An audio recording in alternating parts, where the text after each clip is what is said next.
Dr. Tanya Cosmo. Thank you. You guys have a microphone?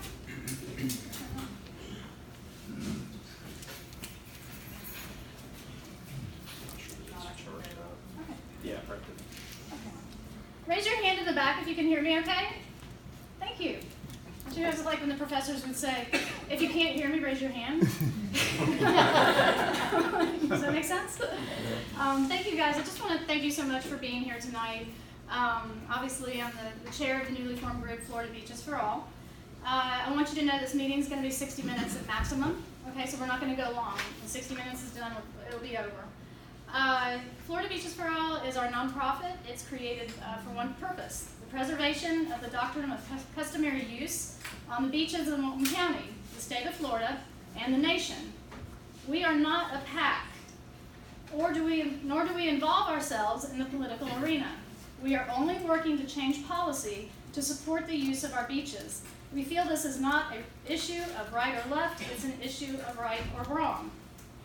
We are a group of local citizens with diverse views on politics, public policy, and college football.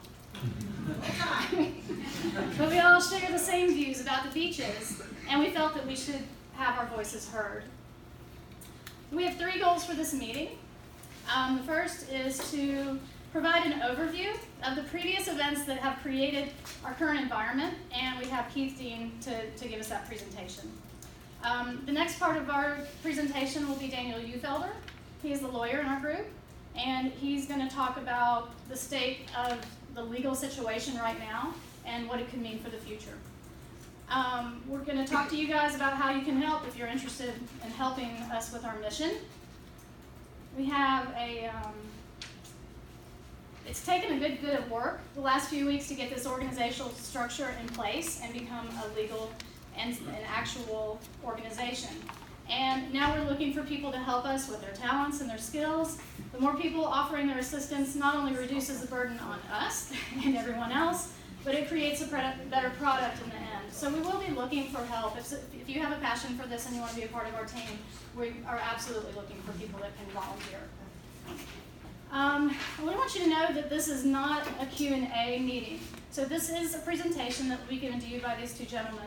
And I'll just ask you to, you've got a pad and paper in front of you or a pen, and if you don't have one and you need one, we've got some right here. You just raise your hand and somebody will bring you, Josh or somebody will bring you one over. Does anybody need a pen and paper?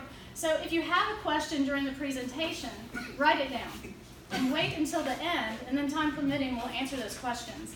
And during the Q&A, when we are answering questions at the end, remember that everybody's got an opinion about everything, so we're not looking for opinions at the end. It's not really a town hall forum. We're looking to answer questions about the facts. Okay? So, without further ado, I think that we're ready for our first presentation from Dean, who you already met. Thank you. Again, welcome everybody. One of the questions we keep getting asked is why are realtors involved in something that's talking about private property this way? And the reason is, and I'm going to go through a couple of different slides and talking about this, is that as an industry we always are for private property rights. The issue is that we feel like, based on the research we've done, based on a lot of documents I'll go through with you, that private property rights are a little bit different in this situation. We feel like we all know, we've lived here, these beaches have been customarily used for decades or centuries. And then 2, a lot of the property that we're looking at is property that was taken through quiet title. And I'll go through what that means.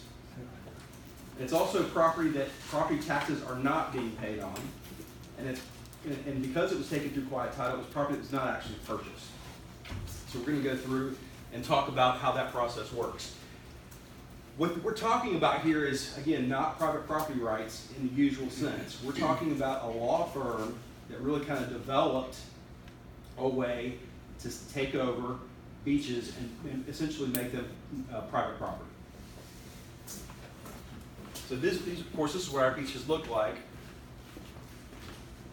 This is what our beaches look like now. So like I said, a law firm developed simply a process, a multi-step process that essentially would make the beaches private. And it's like any other process. You establish a way to make money, and then you streamline it, and then you replicate it. Any successful business follows that business model.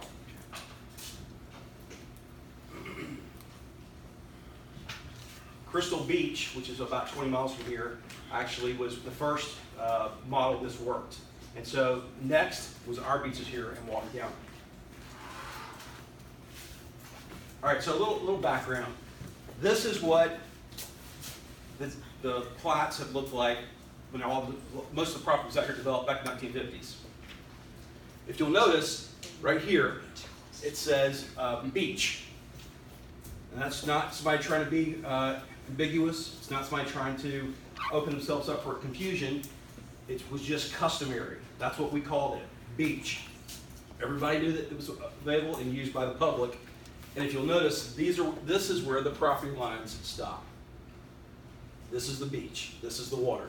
That's just how we did this. It's consistent throughout our area, particularly from the 1950s. Okay. Again, back then it was just customary, so how we did it. Right now, in our current society, current markets, we don't talk about solar rights. It's not a big issue yet. Just like back in the 50s, it being a private beach or a public beach was an issue.